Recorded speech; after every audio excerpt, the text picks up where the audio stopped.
Hello everyone, I'm Sebastian Rupley, Editorial Director of Digital Events at Ziff Davis Media, and welcome to the Friday edition of What's New Now, our twice-weekly tech news show.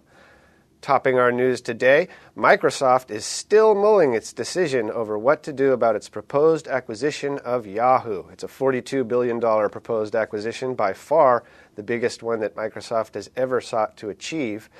As of last Saturday, a very key deadline in this passed, and that had to do with Microsoft saying that they would take action by Monday or so if the deadline did pass. It did pass. Microsoft has not come out with any solid information about what is going to happen yet, but there are rumors that the board is mulling replacing Yahoo's board with a new group of 10 people, and they would have to take that to the shareholders to make that happen. We'll see if it does happen. There are also rumors out there saying Microsoft may walk away altogether.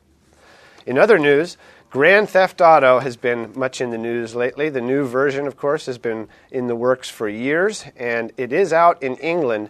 It set a one-day sales record for games there, 609,000 copies of it moving in one day. Guess which game owned the previous record? Grand Theft Auto's previous version, which sold 500,000 copies on its first day. So we can expect to see a lot from this game. Many observers estimate that it will make about $400 million total in sales. That is a big number. Compare that to what a movie makes when it comes out. Any movie maker would be glad to be making that kind of money. In Apple news, Apple's iTunes will start to sell downloadable movies on the same day that the DVDs are released. This is a big change in the way Apple does things. Previously, there was about a 30 to 45-day window after the DVDs came out before Apple could sell the movies. But they've struck deals with all the major studios to be able to deliver these on the day the DVD comes out. So that will make a lot of movie downloaders happy. In other Apple-related news, SciStar has been much talked about recently. This company, if it is a company, proposes to have a Mac clone out there. And of course, Apple hasn't allowed Mac clones for many years. There have been a lot of investigations into whether SciStar is a real company. For example, IDG News Service sent some reporters over to a building that reportedly had SciStar employees there, and they shut the door in the face of the reporters, saying that they need to call first. We don't exactly know what SciStar's plan is, but there are some reviews coming in of a Mac clone, a machine that is running the Leopard operating system, which is a no-no according to Apple. CNET, for example, has a review out on this system. It's about a $740 box compared to about $790 for a comparable Mac Mini. It does appear that there's a product here. It does appear that SciStar is going to make some kind of effort, but you can expect that Apple is going to react. So we are still waiting to see what happens in this battle. Mozilla's chairman, Mitchell Baker, was recently in San Francisco for the Web 2.0 show, and she confirmed that Mozilla is going to go ahead with a portable browser dubbed Fennec. Fennec is a small fox, and of course they're going to rely on some of their Firefox code to deliver this mobile browser. It may have a future, especially on Linux and Android phones. Mozilla is, of course, an open-source software maker, and those phones based on open source, of which there are many coming out this year, could be running Firefox, which would be a very good move in many ways for Mozilla. It would get their browser out on more devices. DEF CON, the conference for hackers that takes place every year, is coming up, and this year there are going to be some unusual awards given out to hackers. Hackers will be invited to show their most elegant hacks, and the awards have unusual titles like Most Deserving of Beer and Highest Comedy Value.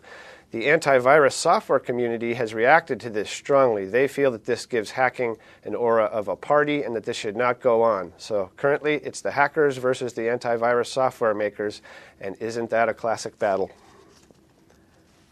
In other news, AT&T is launching a new mobile TV service. A big part of this news is that Verizon has already offered this for some time. It's had limited success delivering mobile TV to people's cell phones and the like. AT&T will have a $15 a month plan for this, and there are a number of different types of content they're going to be offering. But given Verizon's limited success so far with their plan, a lot of observers are wondering what this means for AT&T. AT&T's chairman, by the way, recently came out and said that he thinks video out on the web and out on the cell phone services is going to create some bandwidth problems by the year 2010. There's so much of it, and it's growing so fast, he worries that we may not have enough resources out there to accommodate all of that rich media. Kleiner Perkins, which is, of course, the storied Silicon Valley venture capital firm behind many of the biggest Silicon Valley companies, is launching a $500 million green technology growth fund.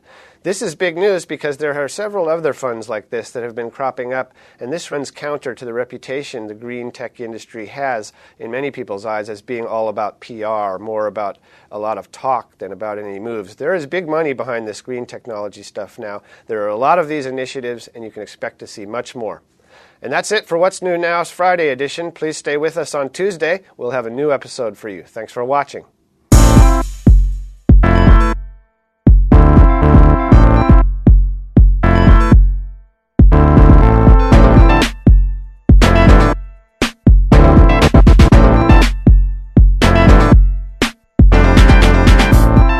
Every day I wake up tired.